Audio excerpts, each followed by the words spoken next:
Las 7 de la mañana, pero Kampala ya está en plena actividad. Kampala, como Roma, está erigida sobre 7 colinas. Este va a ser nuestro punto de arranque en la estación seca para ir a buscar las fuentes del Nilo.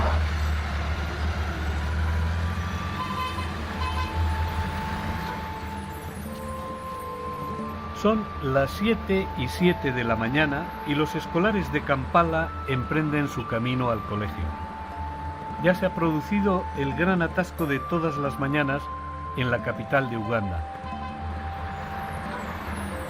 Kampala ha superado el 1.300.000 habitantes en un país como Uganda de unos 25 millones, pero censos reales son arduos de establecer, algo tan difícil como regular el tráfico en la capital. Luego, el resto del país está casi vacío de coches. Uganda es un país del África Oriental lleno de contrastes. El 85% son cristianos y, sin embargo, están muy presentes las mezquitas que sirven a un 11% islámico. Los marabús, como las cigüeñas en España, ocupan los edificios altos, son los basureros de la gran ciudad. Un aperitivo de la vida salvaje que tal vez encontremos en el Nilo Blanco.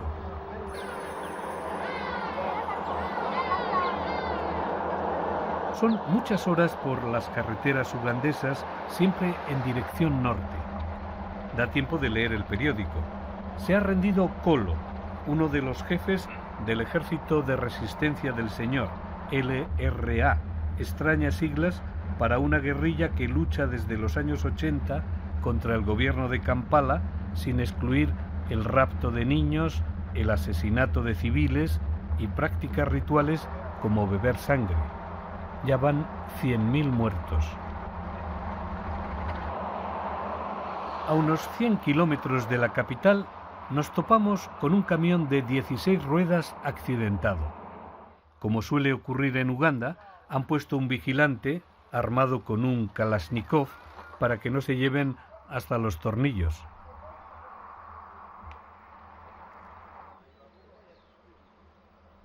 Así, 215 kilómetros después de Kampala, llegamos a Masindi, la puerta de la Uganda más natural. Masindi es un pueblo de unos 20.000 habitantes que languidece tras el cierre de las conflictivas fronteras con Sudán y el Congo. Masindi fue también la encrucijada de los varios caminos hacia el Nilo Blanco. Aquí se ubicaba Emruli, la capital del reino de Bunjoro. Por aquí pasaron célebres exploradores ingleses como Grant y Speke. Speke encontró al rey Kamurasi y le describió vestido en magna pompa, como un papa, tranquilo, inmóvil.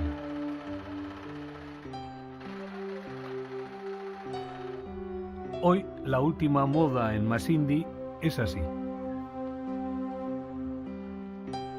En 1872, ya en su segundo viaje, otro explorador inglés, Samuel Baker, llegaba también a Masindi, en aquel entonces 1 millar de chozas en forma de panal. Kabalega era el monarca del reino de Bunyoro, pero Baker puso aquí en Masindi su propia capital con un fortín adornado con retratos de la reina Victoria y de elegantes damas victorianas, una imagen que tardó poco en deshacerse.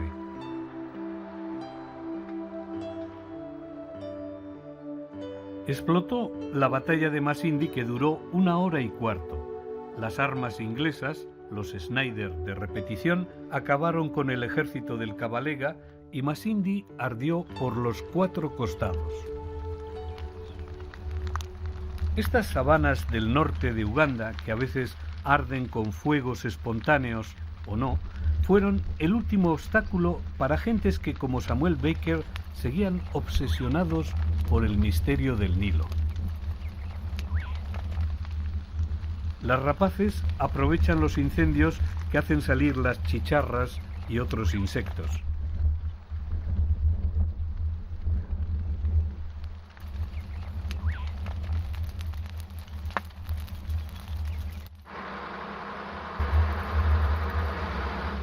...25 kilómetros después de Masindi empieza el Parque Nacional de las Cataratas de Murchison.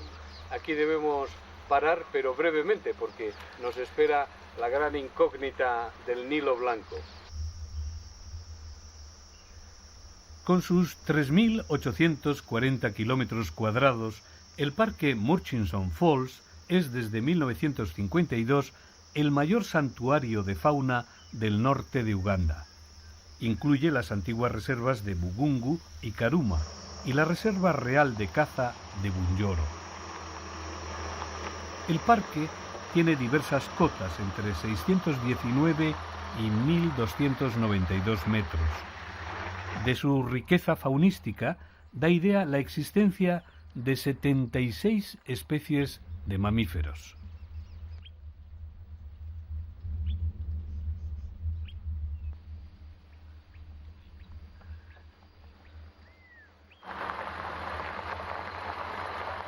Tras una enésima cuesta, abajo por fin el Nilo. El Nilo Victoria, una de las varias denominaciones de este río que fluye por 6.650 kilómetros. Un río lleno de historia, pero eso no quita el poder de tener nuevos ojos ni la posibilidad de hacer nuevos encuentros. Nuestro propósito es visitar ambas orillas del Nilo. Por la tarde, en el embarcadero de Murchison, no cesan las sorpresas. Tenemos al lado unos jabalíes verrugosos, unos facócheros, pero acostumbrados a la civilización, y hipopótamos al otro lado del río.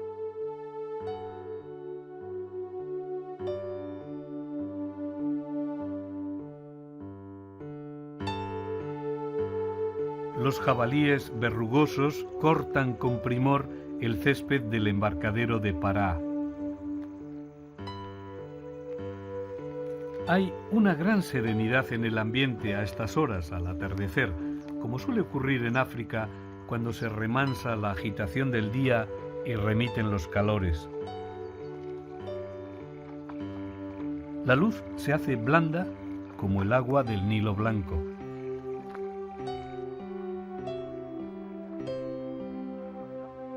La seguridad para el viajero en esta parte de Uganda ha mejorado mucho. Últimamente no hay ataques de guerrilla ni atracos de bandidos.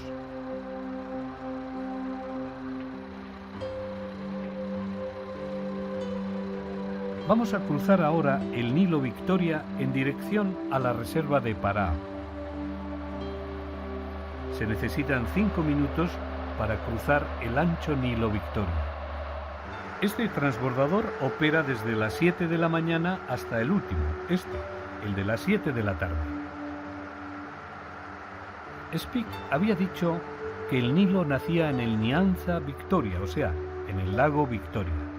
Su rival Barton sostenía que la clave estaba en el río Rusizi, emisario o inmisario del lago Tanganika, eso no estaba claro. tendría que ser Samuel Baker quien diese la vuelta de tuerca al tema.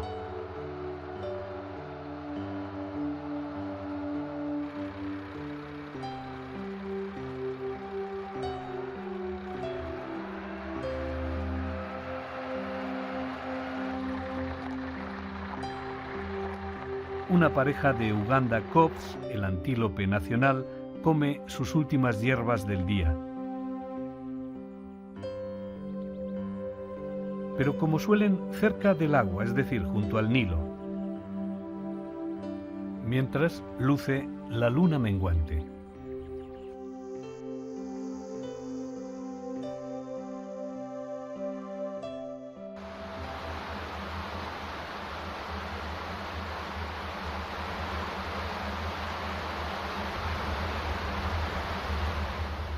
Corría el año 1864 cuando Samuel Baker, el que luego sería conocido como Baker del Nilo, descubrió este lugar al que bautizó Murchison Falls, Cataratas de Murchison, en honor del entonces presidente de la Royal Geographic Society, la Real Sociedad Geográfica de Londres. Samuel Baker exploró lo suficiente por África Oriental para creer que la fuente de todo el enigma era el lago Luta Nzige, más conocido luego como el lago Alberto. Pero dentro de eso, la clave era esta catarata, la mayor del entero Nilo, la que bautizó en homenaje a Sir Roderick Murchison, el que había mandado resolver el enigma del Nilo a hombres de la talla de Speke, Barton, incluso Livingstone. No podía ser que Ptolomeo, un griego del segundo siglo de nuestra era, tuviera razón al decir que el Nilo nacía en los montes de la Luna, en lo que hoy es la cadena del Rubensori.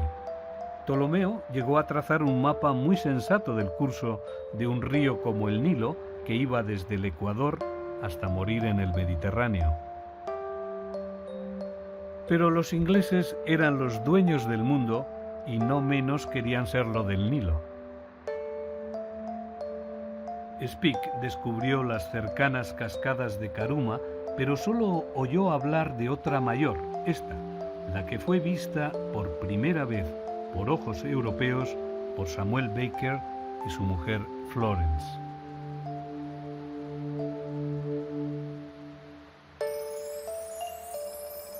Los Baker fueron en canoas a remo desde Karuma al lago Alberto, 30 kilómetros llenos de azar.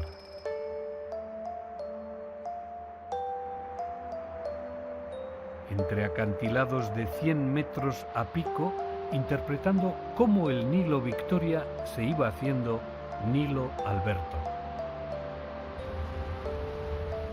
Fue conocida como Catarata de Murchison, pero eso solo hasta 1962, el año de la independencia de Uganda. Ese año hubo una gran inundación y se formó una segunda catarata, y se le puso el nombre de Uhuru, que significa en suajili independencia. La caída del agua era blanca como la nieve, escribió Sir Samuel Baker en este lugar.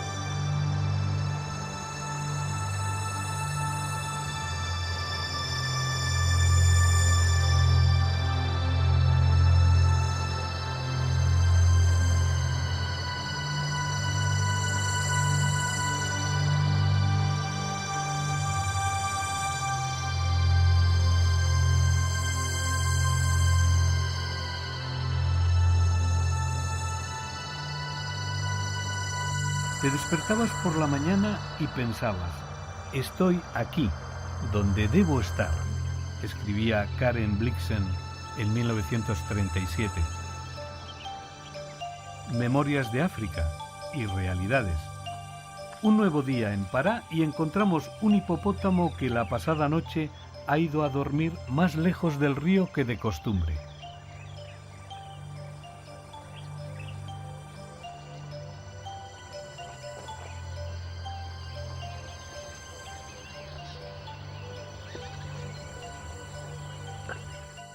Poco después nos dirigimos a otro nombre del Nilo. Después de las cataratas Murchison, el río Nilo, el Nilo Blanco, fluye hasta llegar al lago Alberto y de ahí vuelve a salir convertido ya en el Nilo Alberto, el que tenemos a nuestras espaldas. Samuel Baker soñaba que iba a beber agua del Nilo, pero la taza nunca llegaba a sus labios. Aquí cerca pensó haber encontrado el manantial misterioso. Llegó hasta el lago Alberto por la parte de Bacovia, y en la aldea Bujuca, agotado por el calor y la fatiga y con el corazón colmado de gratitud, bebí largos sorbos de la fuente del Nilo. Una de ellas, por supuesto.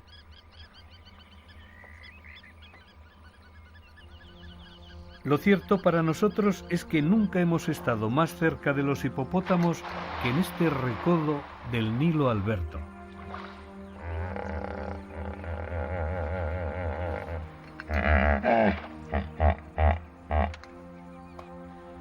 Pero lo que deseamos es encontrar el ave más misteriosa de Uganda. Sin duda alguna, una de las especies más particulares, más espectaculares también del Nilo en Uganda es el pájaro picozapato. Entre los carrizos vemos a un extraño monarca de África, el Balaenices rex, nombre científico que significa la cabeza de la ballena rey, o si no, se llama más sencillamente el pájaro picozapato. El picozapato puede medir 1,5 metros de altura y pesar 6 kilos. Su pico de 20 centímetros de largo es el más ancho de todas las especies de aves. Es un pájaro asociado al Nilo, a los pantanos. Por eso abunda tanto en el sur de Sudán. Aquí en Uganda los pescadores matan estos pájaros, por ejemplo, en el lago Kyoga. Creen que ver un picozapato antes de la pesca es un mal augurio. No puede haber nada más relativo que la superstición. Embarcamos ahora en Pará para ver las cataratas Murchison desde la propia agua del Nilo. Son 17 kilómetros, 34 para un viaje, como esperamos, de ida y vuelta. Una pequeña singladura, pero que promete ser una experiencia de avistamiento de fauna, un lujo en este siglo y planeta.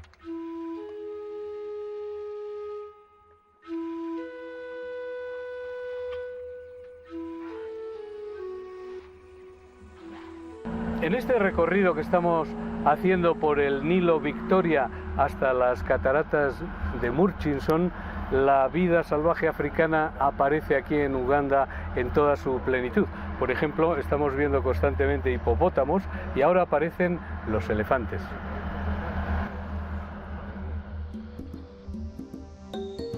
Hemingway venía a cazar a esta zona. En 1954 tuvo un accidente de avión a 3 kilómetros de las cataratas. Hemingway no comía carne de hipopótamo, aunque sí de león, asado con ajo y cebolla, hierbas, tomate y queso. Hoy los hipopótamos del Nilo respiran con alivio. Ya no hay aquí grandes cazadores blancos, ni siquiera Hemingway. Si los animales gozan de buena salud, los clichés se ahogan en el Nilo Blanco una y otra vez.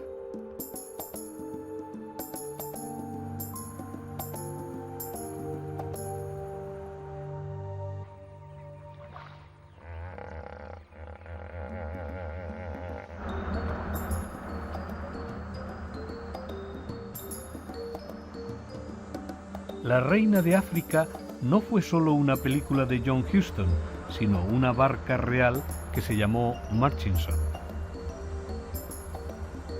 Francis es el capitán más veterano de este crucero por el Nilo Blanco. I've started work here in 1963 when I was 18, and all years I was working in this river. The difference between the past year and this year is between 1963 up to 72. There was a lot of animals, and you can't see forests around along the river because the elephants have slashes all this thing down. After Amin came to the power, all these elephants were shot because of the ivory trades, and later all the trees started growing. That's why you can see forests are so many along the riverbed. After that, during this time, the elephants have started coming back. Even the buffaloes and other animals, they are coming. Their number is coming very well. I think after 10 years, things will be well. Hemingway, como Theodore Roosevelt, presidente de los Estados Unidos, Dennis Finch Hatton, el amor de la Dinesen, Frederic Selous, Philip Percival, Richard Miner Sagen, todos los grandes cazadores blancos se hicieron lenguas de los animales salvajes de África Negra, pero los esquilmaron.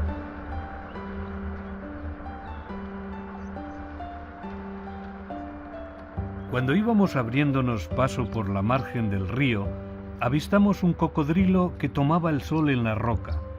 Debo confesar, decía Churchill en 1907, que siento un violento odio hacia esos energúmenos e incluso me provocan ganas de matarlos.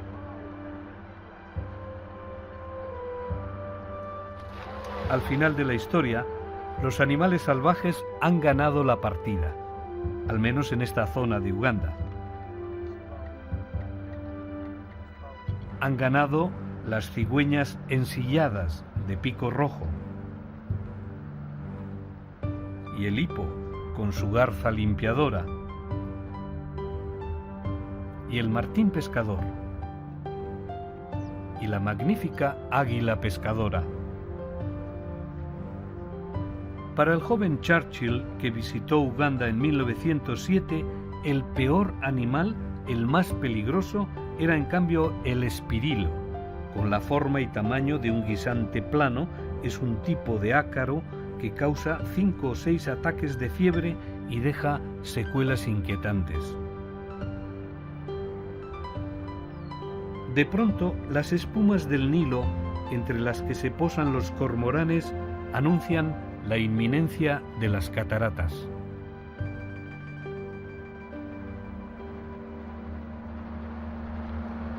Tres horas después de un recorrido espectacular por el Nilo Victoria, que está completamente repleto de animales, hipopótamos, elefantes, etc., alcanzamos por fin las cataratas Murchison. Baker consiguió canoas y remeros y durante 2 semanas bogaron rumbo norte hasta llegar al punto en el que el Nilo se introduce en la parte septentrional del lago Alberto, y a poco de allí dio con algo tan sensacional como las cataratas Murchison.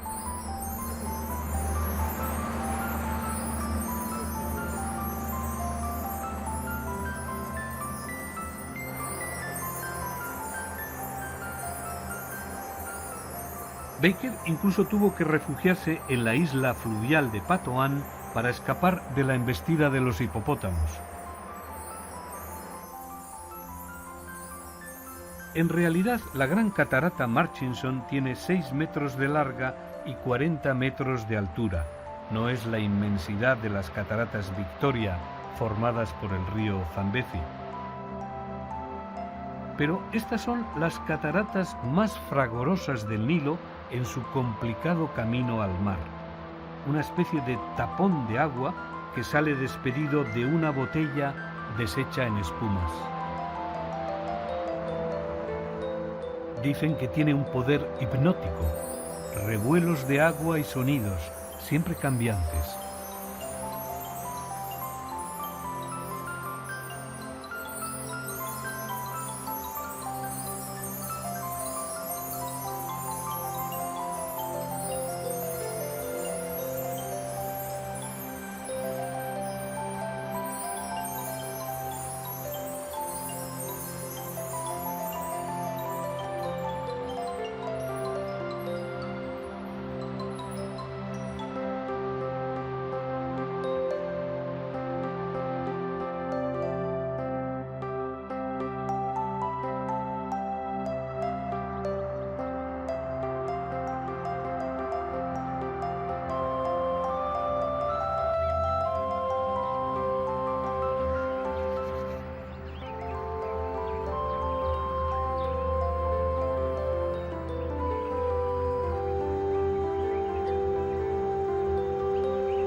Son las 7:15 de la mañana y ya hay una gran actividad en el Nilo Victoria. Ahora vamos a cruzar el río en dirección a la orilla sur para dirigirnos al extremo más meridional del país. Nos espera una larga jornada de viaje por los pueblos del interior de Uganda. Una especie de regreso al pasado, a veces a los tiempos victorianos en que se buscaban las fuentes del Nilo. Todo depende, claro, de los rebaños de cebúes que toman la pista.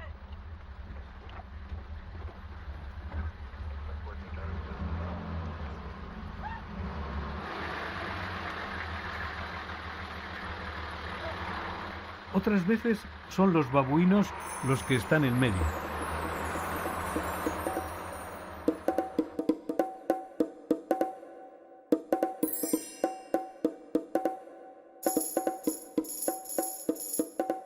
Nuestro objetivo es ir al antiguo reino Ankole, donde los animales siguen siendo protagonistas, aunque ya se trate de animales domésticos. Pero antes de eso tenemos que pasar por muchos paisajes y por otros viejos reinos de Uganda, Bunyoro, Toro, Buganda, y por numerosos pueblos donde los mayores reyes ahora son los marabús.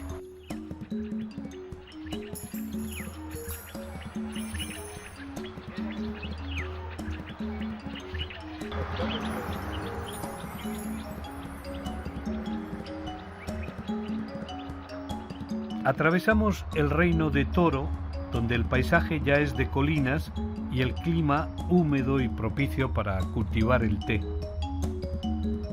A lo lejos se insinúan los montes de la Luna, más que probable manantial de fuente en fuente del Nilo, al menos del Nilo Blanco. Y así llegamos a la mitad de la Tierra. Esta es la línea del Ecuador. Encontramos en nuestro camino esta línea que divide el mundo en dos hemisferios. Esta pasa entre el Parque Nacional Queen Elizabeth y las montañas Rwenzori, las montañas de la Luna. Debemos cruzar el canal Kachinga que une el lago Eduardo o Ruisamba, cuyas aguas comparten Uganda y el Congo, y el lago George. Ambos pertenecen a la cadena de grandes lagos que empieza al norte con el Alberto hasta el lago Tanganika al sur. De los varios reinos de Uganda, Buganda, Bunyoro, Toro, el reino de Ankole se caracteriza por poseer una extraordinaria cultura ganadera. No se diría aún aquí. Esta es la capital Ankole, en Mbarara, una ciudad de unos 50.000 habitantes con sus ritmos provincianos. Aquí viven Banyankole, modernos ugandeses que a lo mejor siguen la Iglesia del Fuego del Espíritu Santo, pero bajo su aspecto globalizado se dividen netamente por su procedencia en Bahima, pastores, y Bairu, agricultores. La Plaza Mayor, como si dijéramos, está presidida por una gran vaca de cemento, con un anuncio de una convención del Club Rotary. La modernidad no es nueva desde que en 1955 Mbarara era la polvorienta sede de un distrito colonial de los británicos. Pero la estatua de la vaca no es el tótem de esta etnia ya con unos 2,5 millones de individuos. La vaca es su signo, su icono, su mayor seña de identidad. Los Bajima a las vacas las consideran de la familia. Aquí matar y comer una vaca fértil sería tanto como cometer un asesinato y un acto de canibalismo.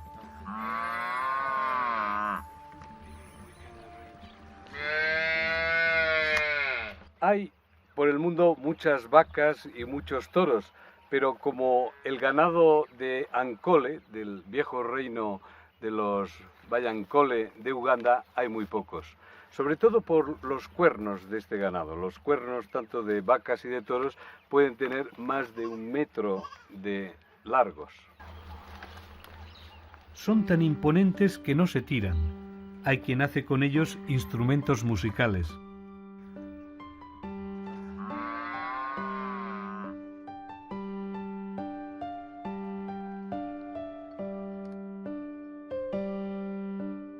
Manuel Cataña es primo del rey de Ankole y dueño de un respetable rebaño. Okay, the importance of the Ankole cattle. First and foremost, we keep them for economical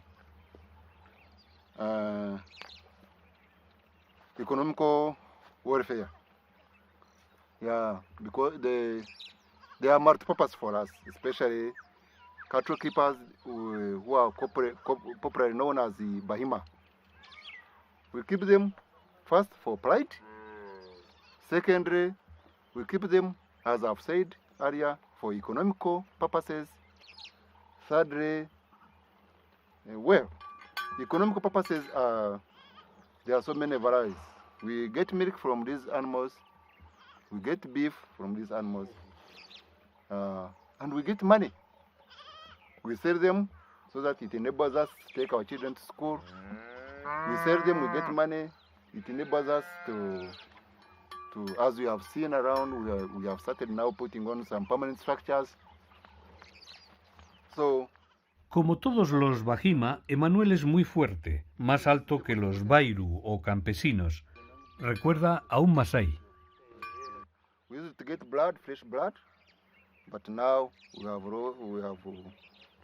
have stopped that. We have seen it as a backward because we used to do that because we had no food. But now, as we have got enough food now, we just dropped that thing. We find it so primitive, by the way, but actually in the actual sense, it was useful because one who used to take that blood would find one who is very strong.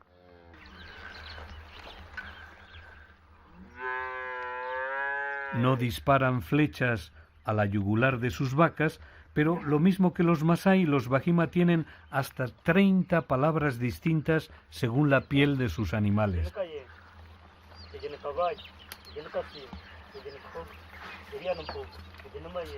Además de decenas de términos según sean los cuernos y sus tamaños.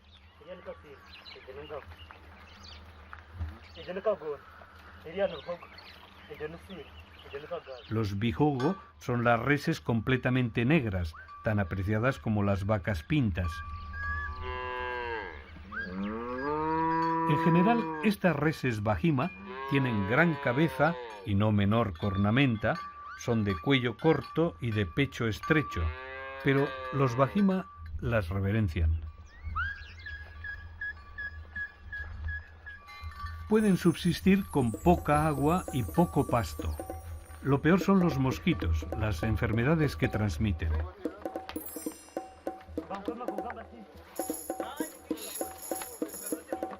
En este corral solucionan el problema, o lo intentan al menos, con sesiones periódicas de desinfección.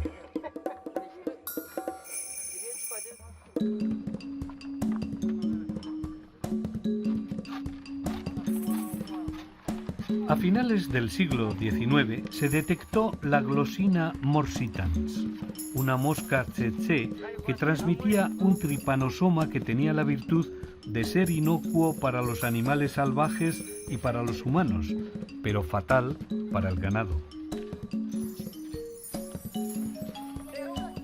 Ya en 1935 apareció otro tipo de mosca tsetse, la Glossina palpalis, que en cambio transmite la enfermedad del sueño a los humanos y a los animales salvajes. Eso motivó en 1950, aún bajo dominio británico, una durísima campaña de erradicación en Ankole. Se acabó con toda la fauna salvaje y buena parte de la vegetación, sobre todo en la zona de Emburo. Una matanza, y además inútil. No se acabó con la mosca tsetse.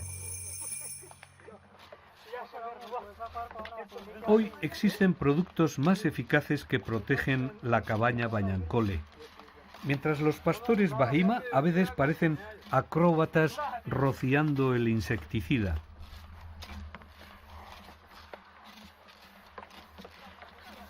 Estas reses fabulosas pueden proceder de un ganado euroasiático de hace más de 15.000 años, aunque a Uganda llegaron solamente hace unos 1000 años.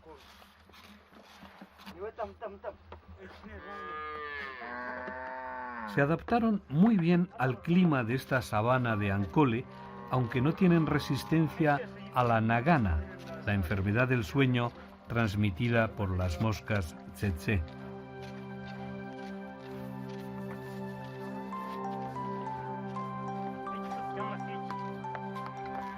Las vacas son el orgullo y símbolo de estatus para los Bañankole.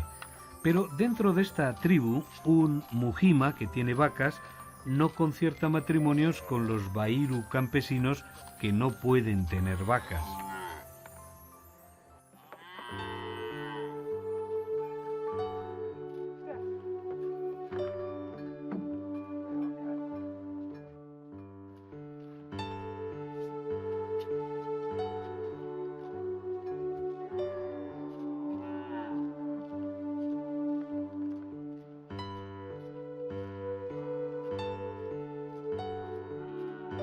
Una pista de tierra, abierta como un tajo en la vegetación superviviente, conecta los diversos pastizales y las esparcidas aldeas de los Bahima.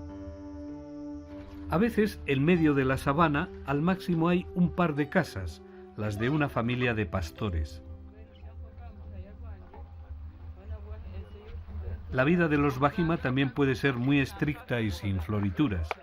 Siempre depende de las vacas.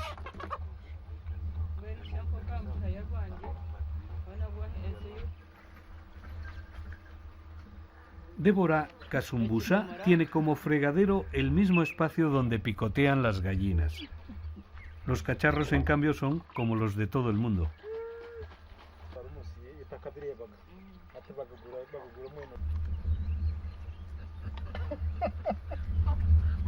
Ati egine kayitu egine njo turkuraramu ekine kiyungu numo turkutekera kana katandara ekine kinabiro egine kayitu abana banje mushesha yarisa abana bakora nabo nibashakusha nibakora nk'ibi bindi mu turukora nibakora eby'obuhangwa nabashemerwa ninke nyenda nguze yongereho sikanye ninke nyenda nguze yongereho zibe nyingi sikanye haza situmare. El interior de la cabaña para dormitorio y salón es sólido y está limpio. Aquí reciben a los familiares y amigos. Ahora está el cuñado. Pero lo principal es el altar de los hansi, recipientes de leche. Los usan para beber, pero también atraen riqueza. Godfrey Kasumbusa, el marido de Débora, pastorea el rebaño familiar cerca de la casa.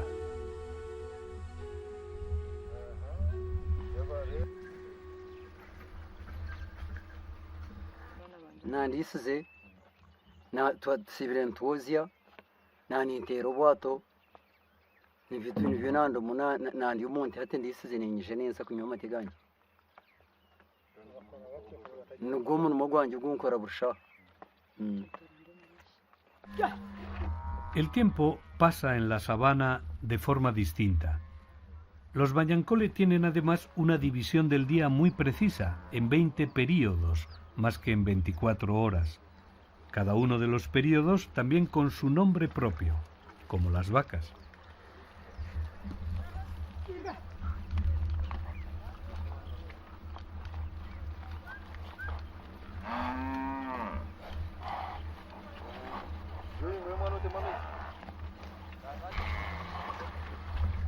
A las 2 de la tarde, los grandes rebaños de vacas de Ankole empiezan a brevar. Los pastores Bahima a veces se ponen en la postura de las cigüeñas, como hacen por cierto los masáis.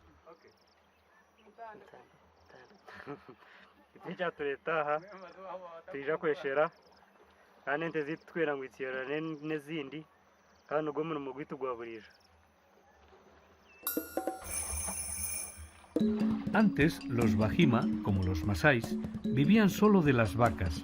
Jamás matarían una vaca lechera o una vaca de sangre a la que disparar una flecha por la mañana para sacarle la sangre del desayuno.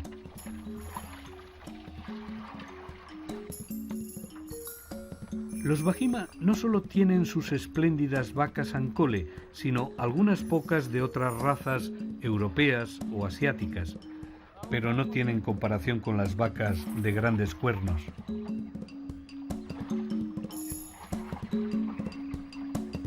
Antes, la costumbre era que si moría alguna res, la podían cambiar por mijo a los campesinos Bairu, pero no mataban ni matan vacas salvo en ocasiones solemnes.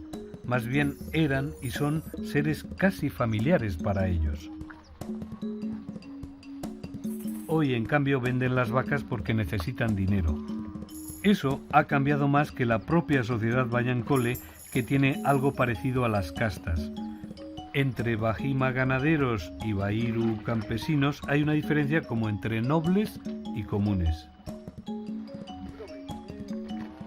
No solo no hay entre ellos matrimonios mixtos, todos pagan ukutoya, tributos al rey, pero aún más los campesinos Bairu.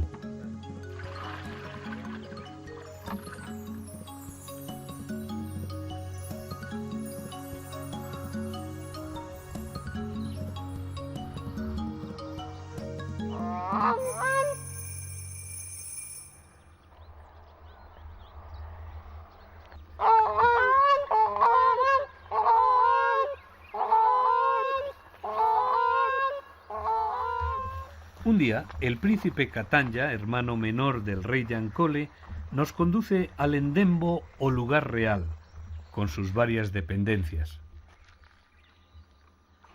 I'm now going to show you our late King Sir Charles Gasionga, his house. He retired here.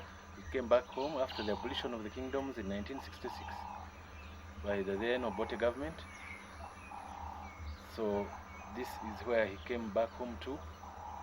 From that palace, he came back here. This is the home of the reigning Prince John Balaji, the Crown Prince now.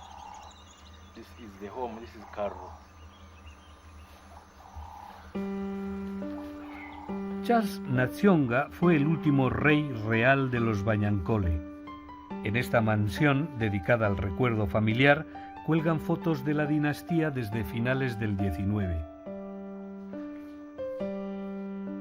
Destaca sobre todo el trono tradicional sobre alfombra de leopardo del último rey Ankole que reinó. Enfrente se encuentra la residencia del actual jefe de la dinastía, el actual Omugabe. Es una casa lujosa de alto standing para Uganda. Pero a diferencia de otros monarcas ugandeses, restituidos siquiera simbólicamente, el de Ankole no ha podido ser entronizado. Y es que el actual presidente de Uganda, Museveni, es un Mujima, es decir, un hombre de la clase alta de los Bajima, y no desea que nadie de su tribu, la Bayankole, le haga sombra, ni siquiera un rey tradicional con poderes teóricos desde que en 1966 el presidente Milton Obote abolió las monarquías de Uganda.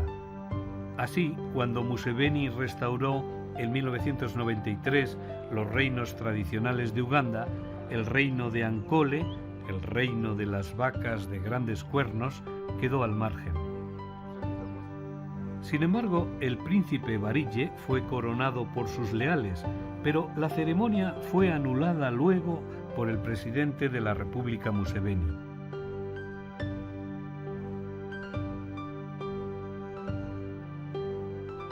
Así pues, el rey Barille ha vuelto a ser oficialmente el príncipe Barille, y su trono espera ser ocupado con todas sus consecuencias.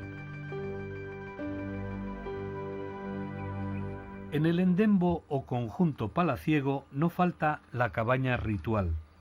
Es la expresión de las tradiciones Bayankole más ancestrales. Esta cabaña guarda los tesoros de una monarquía que se impuso hacia el año 1500 sobre previos reinos de la zona como el de Shema, Empororo o Igara.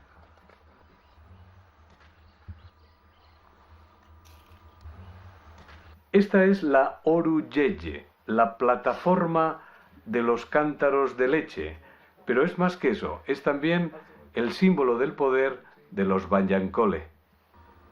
Desde el rey al más humilde pastor, los Bayankole ponen en lugar preferente estos hanzi, recipientes de leche de madera pintada de negro que expresan también su estatus social. Pero todo no es tan sencillo en la tradición. Los Bayankole tienen dos castas sociales, los Bairu campesinos y los Baima pastores, y los primeros ya no ven con tan buenos ojos la reinstauración de una monarquía que vuelva a mantener los privilegios de la minoría, o sea, de los pastores.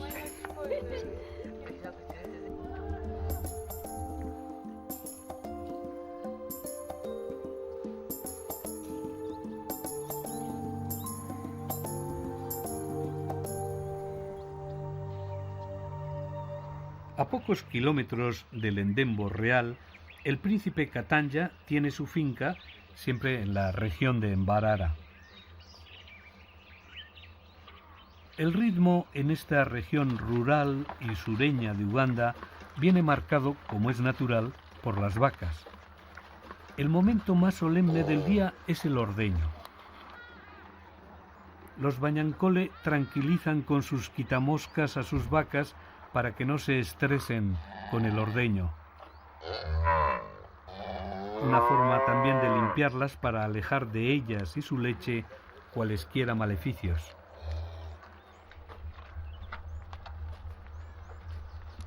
Steve Katanja contempla cómo ordeñan sus criados. Los primeros en beber la leche caliente recién ordeñada serán los hijos de Steve. Un Mujima puede beber 2 o 3 litros de leche al día.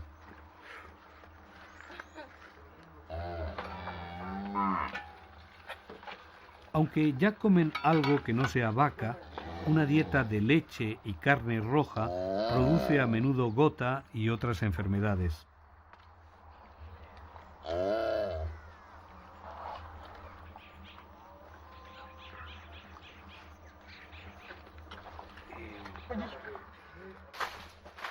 En el cercano platanal de la finca se va a consumar el sacrificio de un becerro a la manera tradicional de los Bayankole. La carne es la vida.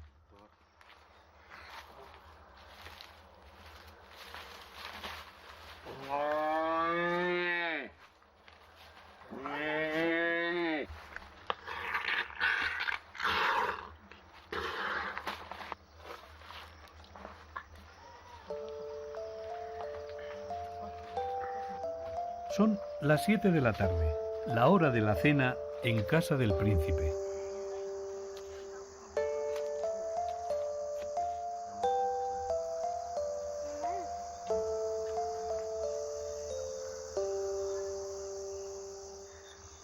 El príncipe tiene 4 hijos pequeños que siguen sus pasos en el gusto por la leche cruda y la carne asada.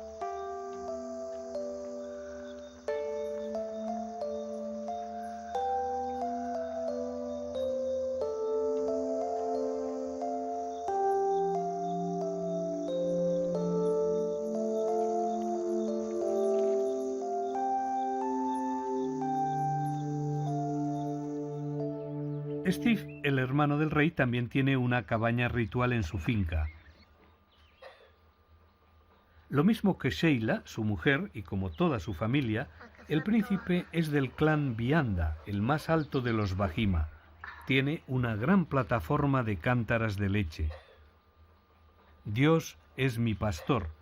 No extraña en un pueblo de pastores convertidos al anglicanismo. Tampoco faltan símbolos tradicionales, los quitamoscas del ordeño contra el mal de ojo, la más intrigante espiral, el sol masculino y la luna femenina. Amazina gange Nshira Steven Katanywa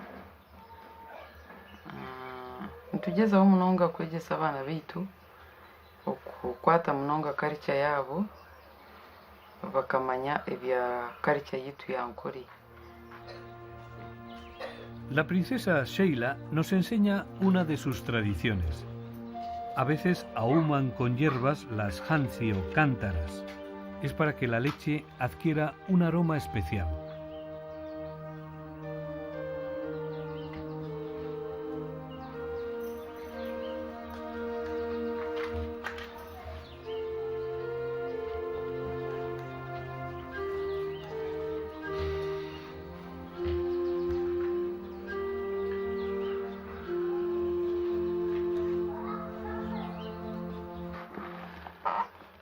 This is a restroom normally used by our young brides after when they come in the home after getting married. They rest in here because they are not supposed to be seen. They spend 2 months or so undercover and being treated to all the niceties and being introduced to the home properly. En Mbarara o Muti, la vieja capital Ankole, ya tiene casi 1 millón de habitantes y un aire moderno, aunque bajo el signo de la leche. Aquí se asientan numerosas lecherías, tanto industriales como domésticas. Los Bayancoles, sobre todo los Bahima, están orgullosos de su ganado, su leche y su historia, en especial de su rey Entare IV, llamado Kitambunjoro, el matador de los Bunjoro. Fue a principios del 700 cuando el reino Ankole llegó a su apogeo. Su eclipse fue en 1875, cuando ganaron la supremacía otros reinos ugandeses, Bunjoro y Buganda, y arrinconaron a los Bayankole. Hoy, en la capital, tienen que llevar la leche en modestas bolsas de plástico. Una buena botella de leche es un tesoro. 1 litro de leche sin pasteurizar vale 10 céntimos de euro. En cambio, la venta de la suculenta carne no ha variado mucho con los siglos.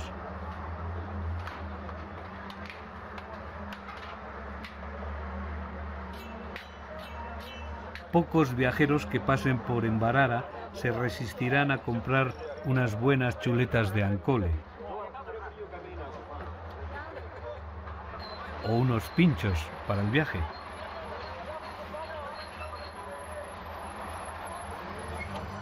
En Kokonjeru, una colina no tan verde, es el final de la historia.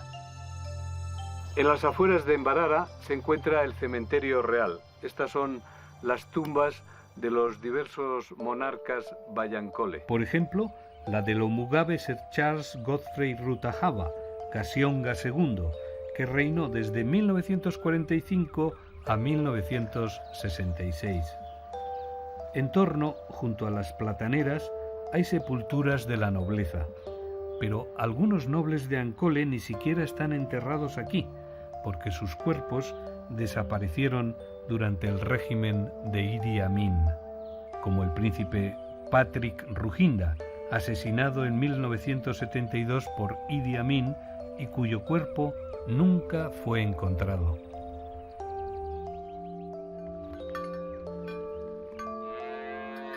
Fue en el viejo reino Ankole, el reino de las vacas con los mayores cuernos del mundo, un reino dentro de la República de Uganda donde nace el Nilo Blanco.